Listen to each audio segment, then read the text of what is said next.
एक गांव में सास बहू रहती थी। बहू का पति विदेश था। एक दिन सास ने बहू से अग्नि लाकर भोजन बनाने को कहा। बहू गांव में अग्नि लेने को गई, पर किसी ने उसे अग्नि नहीं दी और कहा कि जब तक दशा माता की पूजा नहीं हो जाएगी अग्नि नहीं मिलेगी। बहू खाली हाथ घर लौट आई और सास से कहा कि गाँव में दशा माता की पूजा है, इसलिए कोई अग्नि नहीं देता। शाम को सास अग्नि लेने को गाँव में गई। तब स्त्रियों ने उससे कहा कि सवेरे बहू आई थी, परंतु हमारे यहाँ दशा माता की पूजा नहीं हुई थी, इसी कारण अग्नि नहीं दे सकी। सास अग्नि लेकर घर के दरवाजे तक पहुंची ही थी कि एक व्यक्ति बछड़ा लिए आया और उसके पीछे ब्याई कलोरी गाय थी। सास ने उससे पूछा कि यह क्या पहलोटी ब्याई है? आदमी ने कहा हाँ बछड़ा है। सास ने बहू से कहा हम तुम्हें भी गंडे ले लें और व्रत कर लें। दोनों ने गंडे की पूजा की। सास बहू ने 10-10 अर्थात 20 फर्रे बनाए।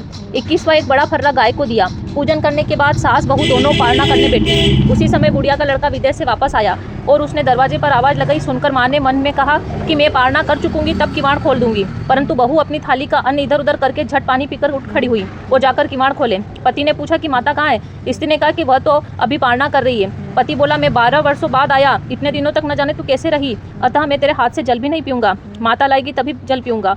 माता पारना कर अपनी थाली धोकर पी चुकी। तब लड़के के पास गई। माता ने थाली परोसी, बेटा भोजन करने बैठा। हाथ में प्रथम ग्रास लिया कि फर्रों के टुकड़े जो बहू ने थाली से फेंक दिए थे उचक कर उसके सामने आने लगे। उसने माँ से पूछा यह क्या है? माँ बोली बहू जाने। यह सुनते ही लड़का आग बबूला हो गया और बोला जिसके चरित्र की तुम साक्षी नहीं उसका अभी बाहर निकालो। माता ने पुत्र को हर तरह से समझाया, परंतु उसने एक भी न मानी। वह यही कहता रहा कि उसे निकालो, मैं तभी घर में रहूंगा। माँ ने सोचा बहू को थोड़ी देर के लिए बाहर भेज देती हूँ, इतने में लड़के का गुस्सा ठंडा हो जाएगा। उसने बहू से कहा डेयरी के बाहर जाकर उसके नीचे खड़ी रह। जब बहू खड़ी हुई तो उसारा बोला दशा माता के विरोधी को मैं छाया नहीं दे सकता। तब वो वहाँ से हटकर घिरोची के पास गई। घिरोची बोली मुझसे हटकर खड़ी हो। वह वहाँ से कचरे पर जाकर खड़ी हुई। तब कचरा बोला इतना भार कूड़े का नहीं जितना तेरा है, चल हट कर खड़ी हो। इस तरह वह वहाँ भी जाती, वहाँ से हटाई जाती। वह अत्यंत दुखी होकर जंगल को भाग गई। जंगल में भूखी प्यासी फिरती फिरती वह एक अंधकूप में गिर पड़ी, पर उसे चोट न आई। वह नीचे जाकर बैठ गई। उसी समय राजा नल शिकार खेलते खेलते वहां आए। उनके साथ के सब लोग बिछुड़ गए थे। प्यास के मारे भटकते हुए कुएं के पास आए जिसमें बहू गिरी हुई थी। राजा नल के भाई ने कुएं में लोटा डाला तो बहू ने उस लोटे को पकड़ लिया। तब भाई ने राजा से कहा कि इस कुएं में तो किसी ने लोटा पकड़ रखा है। तब राजा ने कुएं के पास जाकर कहा कि भाई यदि तू पुरुष है तो मेरा धर्म का भाई है और यदि स्त्री है तो मेरे धर्म की बहन है, तुम जो भी हो वो बोलो। स्त्री ने आवाज़ दी। राजा ने उसे कुएं के बाहर निकलवा लिया और हाथी पर बिठाकर अपनी राजधानी पर ले आए। महाराज को महलों की ओर आते देखकर दासियों ने महारानी को खबर दी महाराज आ रहे हैं और एक रानी भी साथ ला रहे हैं। रानी बड़ी दुखी हुई। जब महाराज सामने आ पहुंचे तब रानी ने विनय की कि महाराज मुझसे ऐसी क्या भूल हुई जो आप मेरे रहते दूसरा विवाह कर लाए। इस पर राजा नल ने हंसकर कहा कि तुम्हारी सोच नहीं मेरी बहन है। यह सुनते ही रानी का मुंह खिल उठा। राजा ने उसका नाम मुंह बोली बहन रखा। उसके लिए अलग महल बनवा दिया। एक दिन राजा की एक घोड़ी ब्याई। तब मुंह बोली बहन ने अपनी दासियों से पूछा घोड़ी पहलोटी ब्याई है या दूसरी तीसरी बार? तब उन्होंने कहा ब्याई तो पहलोटी है। तब उसने रानी से कहा आओ भावज हम तुम दशा माता के डोरे लें। रानी ने पूछा किसके डोरे और कैसे डोरे, सो मुझे समझाओ। तब वह बोली दशा माता के व्रत का यह नियम है कि पहले पहल जब गाय या घोड़ी या स्त्री का प्रसव सुने तब डोरा लेकर व्रत प्रारंभ करें। 9 व्रत करने के बाद 10वें दिन उस डोरे का पूजन करके विसर्जन करें। इसी के साथ उसने उसको पारणों के नियम बतलाए। तब रानी बोली ननन यह कैसा व्रत है? ननन बोली भाभी मुझे जो चाहे कर लो, परंतु व्रत के संबंध में कुछ मत कहना। मैं इसी व्रत के कारण मारी मारी फिर रही हूँ और तुम्हारे देश में आई हूँ। ऐसा कहते हुए उसने श्रद्धापूर्वक डोरा लिया। 9 दिन तक 9 व्रत किए, 9 कथाएं कही। 10वें दिन विधि विधान पूर्वक पूजन किया, गोला फर्रा बनाए और शाम को पारणा करने बैठी। उसी समय उसके पति को अनायास प्रेरणा सी हुई और वह अपनी माता से आज्ञा लेकर स्त्री का पता लगाने के लिए निकला।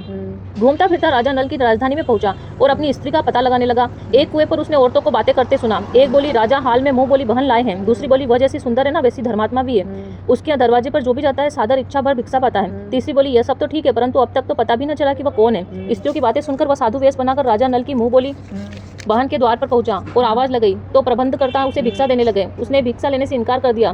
तब भिक्षा देने वाली खुद आकर के देगी तभी लूंगा। तब लोगों ने उससे कहा इस समय दशा माता का व्रत करके पारणा कर रही है, अभी तक तुम ठहरो। वह चुपचाप बैठा रहा। पारणा लेने के बाद मुट्ठी में मोती भरकर लाई, परंतु पति को पहचान कर मुस्कुराती हुई लौट गई। दोनों ने एक दूसरे को पहचान लिया था।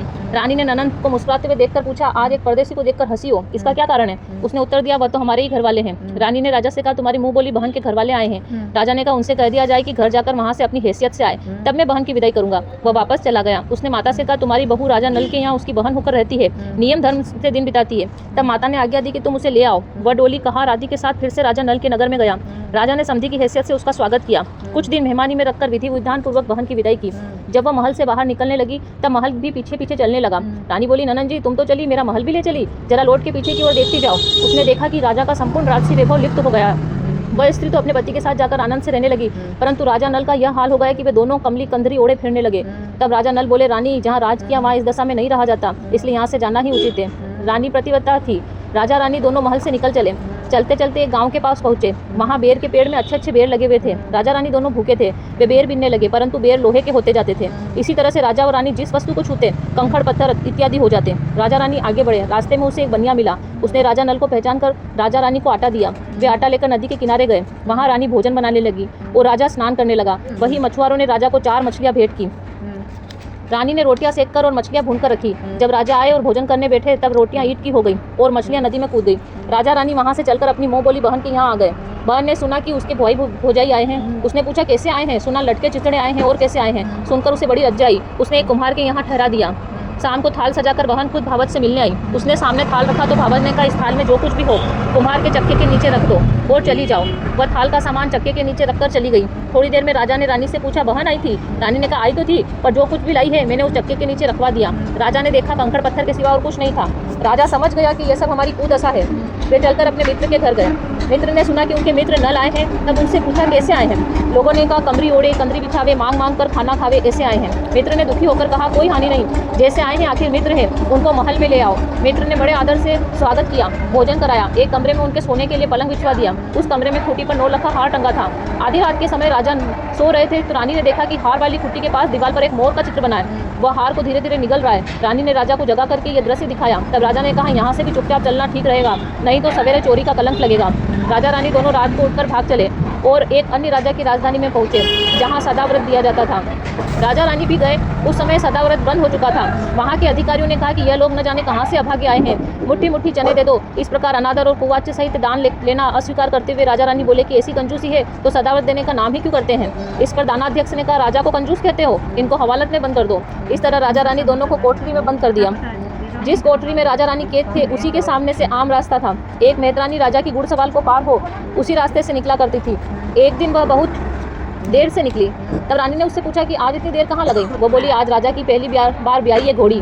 रानी ने पूछा कि बछड़ा हुआ है कि बछड़ी। उसने जवाब दिया बछड़ा हुआ है। अच्छा हुआ। तब रानी ने राजा से कहा एक बार तुम्हारी मुंह बोली बहन के डोरे का अनादर किया था ना, उस दिन से हमारी दशा बदल गई, इसीलिए आज मैं दशा माता का डोरा लेती हूँ। राजा ने कहा यहाँ पूजा की सामग्री कहाँ से आएगी। रानी ने कहा वहीं दशा रानी सब कुछ व्यवस्था करेंगी। तब 9 तार राजा के पाग के और 1 तार अपने आंचल का रानी ने डोरा बनाया और उसी समय व्रत ठान लिया। थोड़ी देर बाद राजा खुद घोड़ी का बछड़ा देखने के लिए उसी रास्ते से निकला।